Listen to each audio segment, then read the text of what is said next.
The Vancouver Canucks find themselves in first place in the NHL, while the Pittsburgh Penguins and Anaheim Ducks, yes, the Pittsburgh Penguins and the Anaheim Ducks, looking for more goal scoring. We've got all this and more on a special Christmas edition of the Locked On NHL podcast. You're Locked On NHL, your daily podcast on the National Hockey League.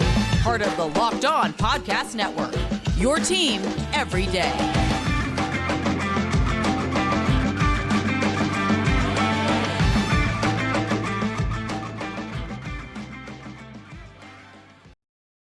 And welcome, everybody, to the Monday edition of the Locked On NHL podcast, part of the Locked On Podcast Network, your team every day.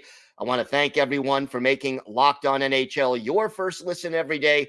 Don't forget to subscribe on YouTube or wherever you get your podcasts so you can get new episodes as soon as they drop. It is my pleasure to welcome back to the show the co-host of Locked On Canucks, Trevor Beggs, and Merry Christmas, first of all, Trevor. And look who's number one. Can you believe it? I cannot believe it. Merry Christmas to you, Gil. Merry Christmas to you tuning into this show right now. And what a Christmas gift. I'm just, we're getting to the end of the year, and I'm just thinking about how far the Canucks have come, right? You look at January 1st, and, the Canucks are one of the worst teams in the league. The Boudreau rumors are swirling. And not even 12 months later, here the Canucks are, first place in the NHL standings at Christmas. It's quite the turnaround. I mean, I was certainly bullish on this team being a playoff team heading into the season, but first place in the league, I can't say I had it on my 2023 bingo card. So what has been the biggest difference? I mean, you're leading the league in goals scored right now, best record in the league, getting it done really in almost every facet of the game. What has been the difference between January 1st last year and Christmas Day this year? Yeah, I mean, I think it's probably two words, right? It's Rick Tocchet. And so funny how, back again in January of 2023, no one was really on board with the Tocchet hiring, it seemed, in Vancouver or even outside of Vancouver, right? Everyone was just aghast at how the Canucks treated Boudreau and the whole way that whole scenario played out. But lo and behold, I think Tocchet's done a fabulous job of towing the line between being a bit of a hard ass, for lack of a better term, and being a good players coach too. I think he lets his stars play. But you can tell this team is playing with more structure. This team was very loosey-goosey under Boudreau. The positive feel-good coach, those positive vibes only lasted for a few months there. But the team's playing with more structure. And then it's kind of been a culmination of a few things, right? Like Thatcher Demko's back to being elite, which was kind of happening towards the tail end of last season. JT Miller looked like a different player under Tocchet than he did under Boudreau. Now all of a sudden you have these new forward additions who are gelling with the team. Lafferty, Höglander, Mikheiv's at full health, right? So, and then they overhauled the defense as well, right? I think the defense is still a weak spot on this team, but they're league average instead of the worst group in the NHL. So, when you're in first place in the NHL, it's not just one thing going right. It's definitely a number of things, and that's certainly the case for the Vancouver Canucks. Got to ask you about Brock Boeser. I mean, 24 goals right now. Kind of a Cy Young Award candidate, though, with only 14 assists. But what has made him so dangerous this year? I think it's just he's going to the net more. And we saw this last year with Brock Boeser, where people were saying, obviously, people were down on his game, but you looked at his underlying profile, he was still scoring at a first-line rate. It was just his points were coming from playmaking more than shooting and scoring. So it was a different Brock Boeser we saw. Boeser was also horrid defensively last season, both under Boudreau and when Tocchet came in. But I think the two main things in Boeser's game that have changed is that he's back to being a good defensive player. People don't really think of Brock Boeser that way, but he's always been a pretty good defensive player. Pretty smart in his own end, good at getting the puck up the ice. And the second thing is he's just going to the net more. You look at, of those 24 goals, the majority of them have come with right within the crease. If you don't believe me, you can go check out that NHL Edge data. That's some pretty neat stuff. But yeah, it's not just the, when people think of Brock Boeser, they think of this sniper that just comes down off the rush, lets off the crazy good wrist shot. He's still doing that on occasion, but a lot of his goals are coming from 5 feet of the blue paint. Thatcher Demko, you mentioned. Casey DeSmith also getting the job done as the backup. In fact, his statistics in goals against average and save percentage are almost identical to Demko's. What has been, I mean, obviously you mentioned the structure defensively in front of them, but the goaltending has been very consistent this year. Yeah, and again, when you look at the Canucks kind of underlying profile, they're a league average team defensively. Now, they're getting outshot in a lot of games, which is cause for concern. I know we're hearing all this stuff about, oh, it's just PDO, they're just getting lucky. But if you watch the games, the Canucks really are doing a good job of limiting those high danger chances. A lot of the shots are coming from the outside.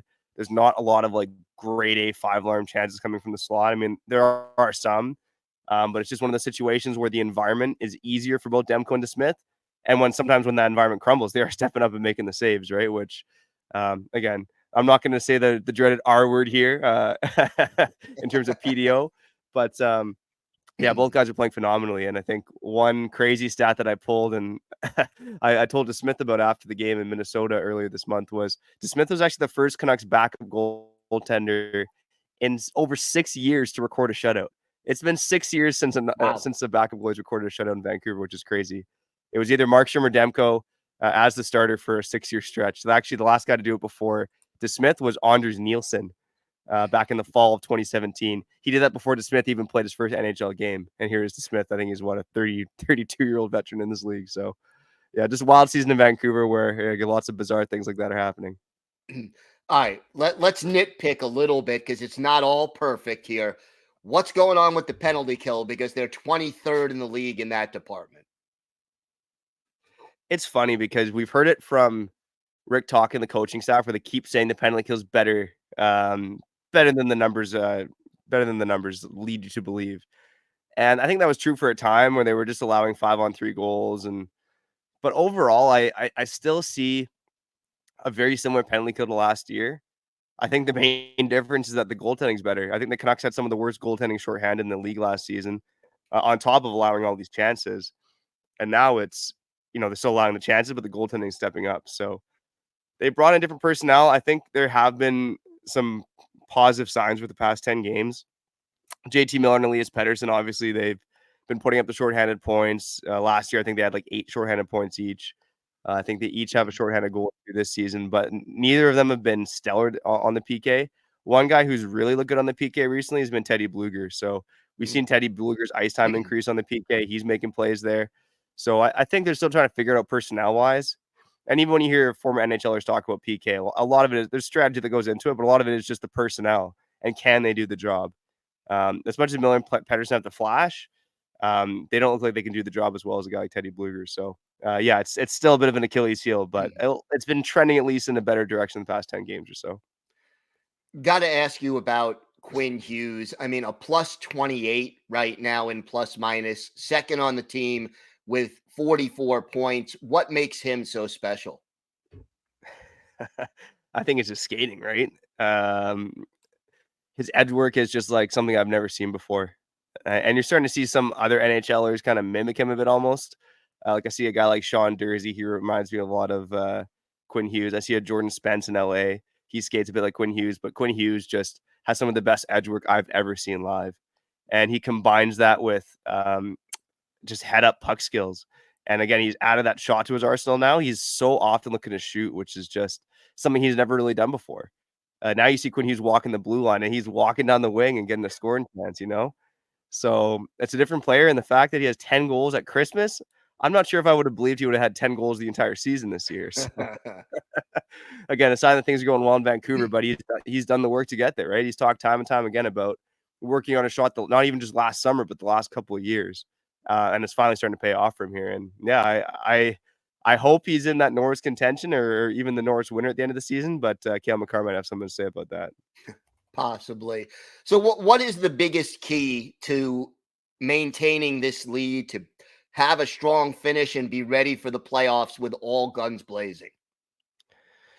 Yeah, for me, Gil, I honestly think this is going to sound strange, but I actually think it's the offense. And I know that sounds weird because they lead the league in goals right now. But again, they're bottom 5 in shots. They're bottom half of the league in chances generated. I look at this defense right now, and I think this defense is probably playing to the max their potential. And I know Hughes and Hronek were better earlier in the season, but overall, you look at behind them, Cole, Zadorov, Myers, Susie. I mean, sure, they got big guys, but you got a lot of slow guys that can't move the puck that well. So I really think the defense is near their peak at being league average. So I do think if possible, you add another defenseman to that group. That would help things out. But offensively, I just think they need to generate more. Like if the goaltending stays where it's at, and I don't see any reason to believe it won't, other than the fact that goaltending is weird. But if the goaltending stays near the top of the league, the defense is average. You just need the offense to generate more chances because eventually the shooting luck is going to run out. And I know the Canucks play a game where they're not necessarily trying to go quantity, they're trying to go quality, but they do need to control the puck a bit more and keep the puck more in the offensive zone. Because again, if that doesn't happen, I do think the regression monster. Oh, I said that R word. Sorry. The regression monster is going to come and hit them at some point. All right. Well, Trevor, why don't you tell us where people can find the podcast and where they could find you on social media? You can find me on social media at Trev Beggs, and the podcast, YouTube, Spotify, Apple Podcasts, wherever you listen to podcasts, is Locked On Canucks. It's been a lot of fun. My co-host Kyle Bowden and I took over on March 1st, and we've gone from 300 subscribers to 1.3 subscribers. So I didn't realize that there were 1,000 people that wanted to listen to us talk about hockey, but we're very, very grateful, especially reflecting here at Christmas. So Merry Christmas to all the Locked On listeners. Not just myself, but Gil, all the hosts. We love all of you for tuning in to us. All right, Trevor, thanks. Always a pleasure, and Merry Christmas to you. Yeah, Merry Christmas.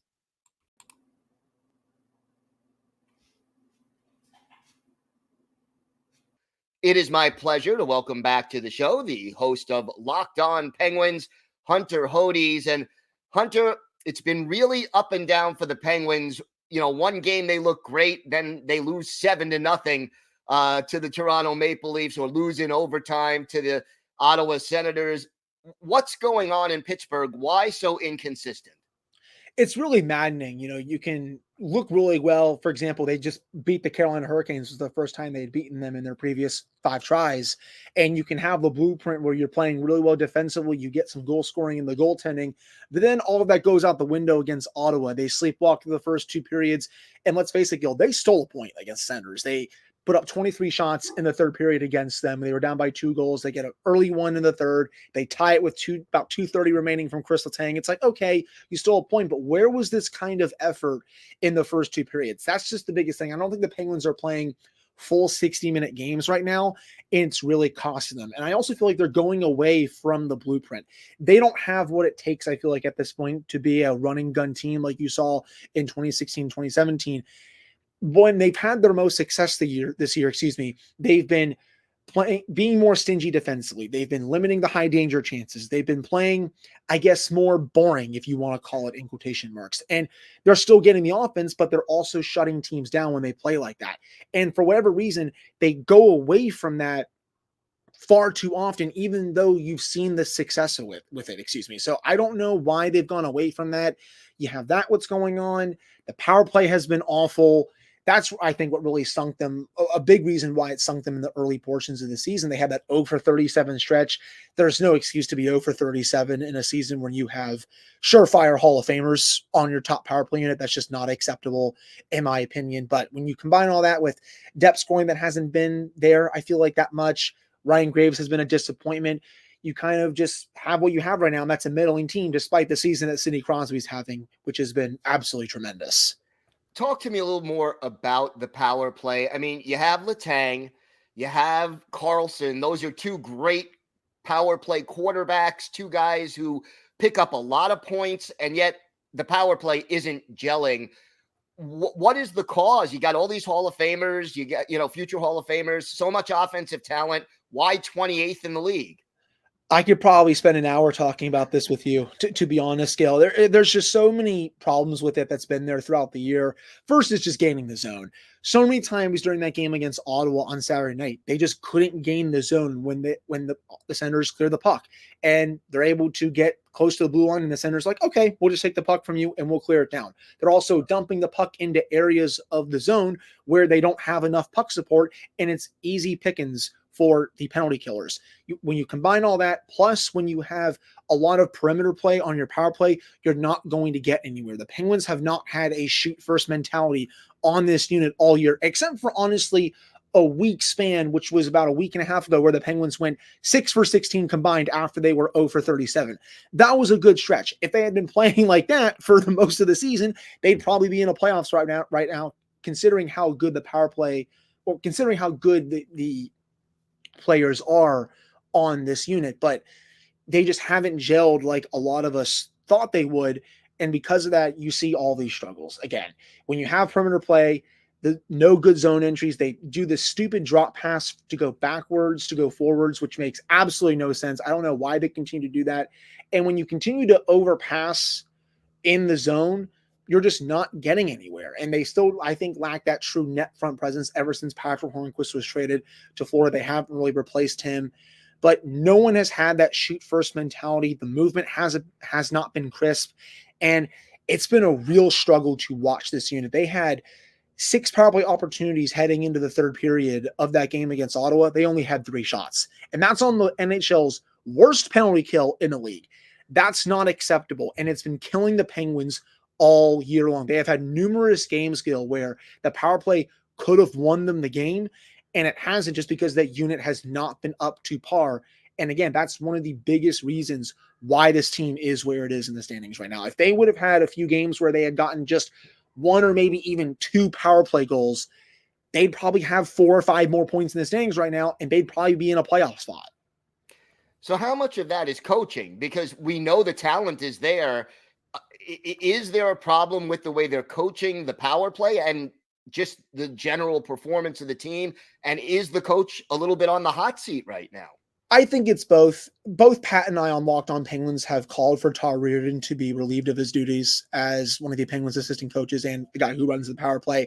His system just hasn't worked for as long as he's come back to the Penguins. You can't be 28th in the league in power play percentage with Sidney Crosby, Evgeni Malkin, Jake Guentzel, Erik Karlsson, Chris Letang. You can go down the list for other names as well. That's not acceptable. But on the other hand, I don't think Todd Reirden is going out there and telling his players, oh yeah, just play along the perimeter, overpass, don't shoot. I think the Penguins always just want to look for that perfect play. I've been saying this for a while. They always want to try to Harlem Globetrotter the puck in the net. Look for that perfect play to get onto SportsCenter the next day, when sometimes less is more. And I get it. These are Hall of Fame players. They are some of the best in the league, but when your unit is struggling, you don't want to look for that extra play. Fire pucks to the net, get Bonnies in front, and you'll be and the goals will come. But the Penguins just haven't done that a lot this season. So there's definitely plenty of blame for both. But honestly, right now, it's tough. I would maybe go 60-40 in favor of the players, but you can make an argument for Todd Reirden the same way for 60-40 him.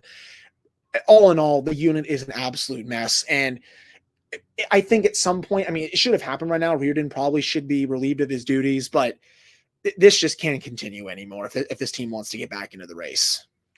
You mentioned Jake Guentzel playing very, very well. Talk to me about what's made him so successful this year. He's been fantastic ever since coming back from the offseason surgery that he had. He's such a smart hockey player. And I know people out there try to think that he's a product of Sidney Crosby. That's just the most ludicrous take I've ever heard. He plays great with any center in the NHL. His hockey IQ is off the charts. He knows exactly where to be in the offensive zone. And you give him the slightest amount of time, he'll make you pay. I will continue to die on the hill that he's one of the 5 to 6 best pure goal scorers in the league, and he's going to be paid as such after the season. And I will say this, if this season continues to go down the drain or be up and down for the Penguins, Gil, I do think the Penguins are going to have a serious conversation about potentially trading Jake Guentzel at the trade deadline to see if they can get a pretty big package for him. And I do think they could. Guentzel, again, is one of the best goal scorers in the league. I'm not going to take pennies for him. They could try to re-sign him in the offseason if he doesn't sign with a team that acquires him. But that's just the way that this might be going right now. But any team that would get him that's an instant top line winger, at least second line winger, the top line winger for sure. But he really is a tremendous hockey player. You can put him on any line, top power play unit, he will do the job for you. And also just his passing work is super underrated as well. Goaltending was a big question coming into this season, and yet statistically, at least, it looks pretty good. Talk to me about the state of the Penguins goaltending. Yeah, if you would have told me that the Penguins going into that game on Saturday, that they would have had 2 of the top 15 goaltenders and goals saved above expected this season, I would have laughed at you. to be honest, because you all know the question about Tristan Jarry.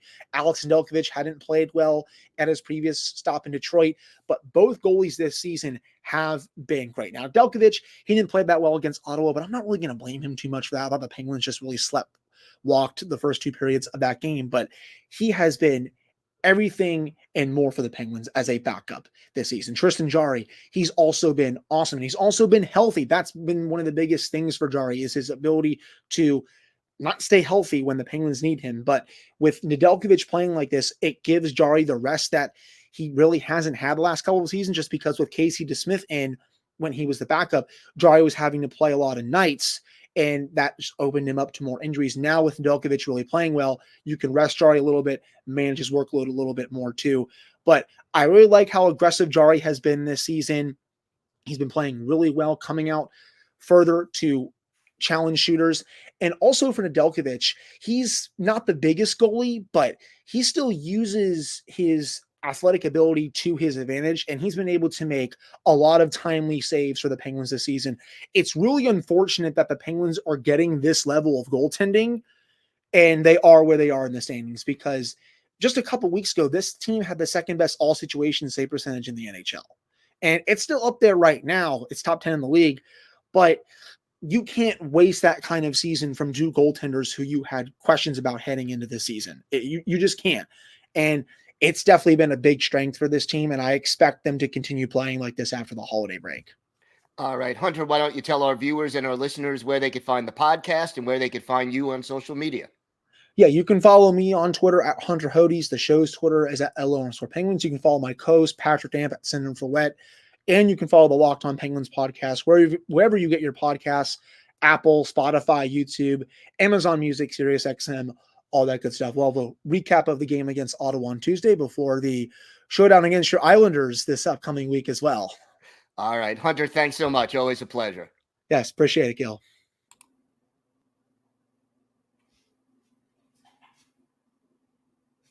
And it's my pleasure to welcome back to the show, long overdue. It's been too long since we've had you. The host of Locked On Anaheim Ducks, Jason J.D. Hernandez, and welcome back. Thank you very much, Gil. It's good to be back, and good to be back talking about Ducks hockey, at least fun Ducks hockey. Yeah, absolutely. And, let's start with the beginning here. This team struggling a little bit to score goals, and I guess that's not a shock coming into this season. But injuries are certainly a part of it, but what else has been the reason for this team's offensive struggles so far? I'm going to start with injuries, because that has been a key. And it's not just number of injuries. It's been key injuries. It's been to key guys. You think about a guy like Trevor Zegras, who had been out for a while. He's finally back. We'll talk about him in a second. But I want to talk about Mason McTavish being out. McTavish was part of the best line.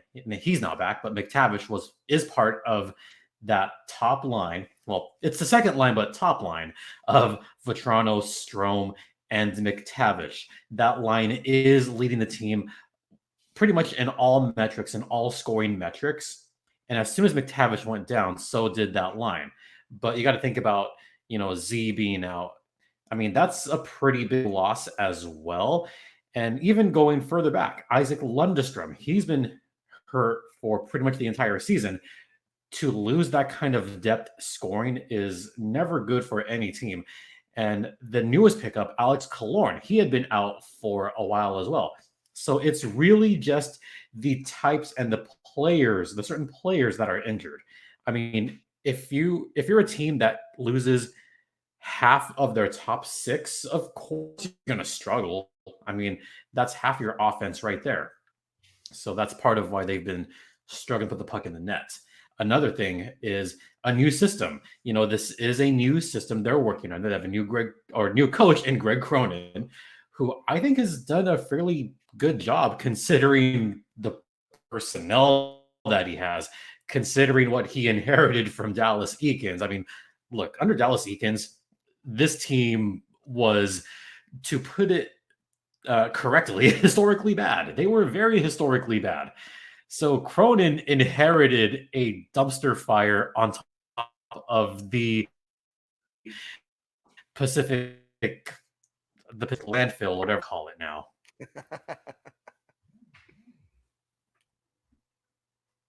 It's all bad. But you are seeing some progress in your mind offensively under this new system. There is some progress, and there has been some progress made in the last couple of weeks. Now that people are coming back, we're starting to see a little bit better job on the penalty kill. We're seeing a better job on the power play as well. Penalty kill is looking better, but power play is looking slightly more organized. So that's kind of a plus. I mean, at this point of the season, it's baby steps, Gil. It's just all little incremental things. Last season, it was more doom and gloom. Like, we knew the Ducks were going to be bad. This season, the expectations are slightly higher, but this team is more fun. And this team is getting in a lot closer games, a lot more one-goal games. So there is hope for optimism with this Ducks team. I think they're going to kind of turn it around a little bit, but it is still going to take time. I've been telling Ducks fans, patience, be patient. They will get there. Well, one reason for more optimism, as you mentioned, Trevor Zegras back in the lineup, and he scores another one of the Michigan goals over the weekend. I mean, just an incredible play by him. 4 or 5 defenders all around the net, and he ends up beating them all and making that move and putting it over the shoulder of the goaltender. I mean, he is so exciting to watch, and it's great to have him back healthy and in the lineup. Oh, that's why you have me back now. Zegras said something cool. I'm kidding. No, Zegras. First off, a little bit of background. So Z has done these kind of trick merchant plays several times in his career. He had the flying Z or the alley-oop in Buffalo. He had the first lacrosse. He had the lacrosse against Montreal a couple seasons ago. This season, he does it against someone that I'm familiar with, Joey Daccord. Joey Daccord was the number 1 goaltender for the team I do PA for, the Coachella Valley Firebirds. And Daccord is now the number 1 goaltender for the Seattle Kraken. And to see Zegras do this against Joey Daccord, at first I had mixed feelings, and I was like, oh, that was nice. And wait, all of you blowing up my phone while I'm doing the teddy bear toss game, I'm like, what the F is going on? I'm like, oh, that's sick. And this after Connor Bedard had done it earlier in the day. But the funny thing is that someone told him, someone did tell him, he was also interviewed before the game by Ali Lozoff, the Ducks reporter. And she said, all I want for Christmas is one of those highlight goals. And he said, I'll see what I can do. And he big fat did it. So a lot of like little background going into why he said, you know what? I'm going to try this right now. I'm going to pull it off. And he did over the shoulder of Joey Daccord. I mean, it was a fantastic goal. He did it in stride, picked it up on the blade. I mean, thing of beauty. His like 11 billionth trick goal in his career. And as I've said several times on this podcast, the point is to score goals. I don't care about all 31 other teams that say, oh, he's just in it for the trick shots. No, he's in it to score. He wants to score more goals. That's that number 1 point right there. You're looking for more goals? Get it any way you can. And certainly getting it in spectacular fashion doesn't hurt every once in a while. But okay, you mentioned earlier this team is rebuilding, that it's a little more fun so far this year than it was a year ago. What's the next step? What has to happen in the 2024 part of this season to make it a successful rest of the year for the Anaheim Ducks? They need to get fully healthy. They just lost Leo Karlsson. They just lost Leo Karlsson for 4 to 6 weeks. So that is the official update, 4 to 6 weeks. The number 2 overall draft pick. Karlsson also part of that top 6. Once he gets healthy, once Lundestrom gets healthy, then they're going to need to have better puck control, better puck movement, something that we were seeing improvements for. And now that I think everyone is back, now that the full complement of the power play unit is almost all back. You have Terry, you have Jamie Drysdale is back on a power play unit, by the way. Drysdale had only played 2 games this season prior to when he just came back. So now that you have that big time quarterback on the power play, that is starting to improve little by little as well. So I think health is going to be a big thing, but learning to gel together. Don't forget, a lot of these guys have not played a whole lot together in this season at all. So, Z losing time in training camp, Drysdale losing time in training camp, that hurts. So that's one of my things. Like once they all just mesh and get used to where the other player is, and as you know, like those kind of passes are very important, and those kind of like setting up plays, perfect passes across the Royal Road, getting pucks in towards the net, finding the perfect pass. All of those little factors are going to help the Ducks, I think, coming up this season. Hopefully, it'll help them coming up this season. I have hope. That's my Christmas wish. All right. Well, that's hopefully a realistic Christmas wish for you. Jason, why don't you tell our viewers and our listeners where they could find the podcast and where they could find you on social media? They can find the socials at StimpyJD, and the show's Twitter/X is at LO_Ducks. And you could find this podcast wherever you get your podcasts, free and available. And be sure to look for us there. And you can also find me doing public address for the Firebirds at Acrisure Arena every game. So all that is great to have you here. Want to wish you and yours a very and by Merry the way, Christmas. I love Merry Christmas. I love that, especially like we matched today. Yeah, we didn't plan it either. Matching jackets today. How? No, we didn't. Yes, we did. I'm kidding, folks.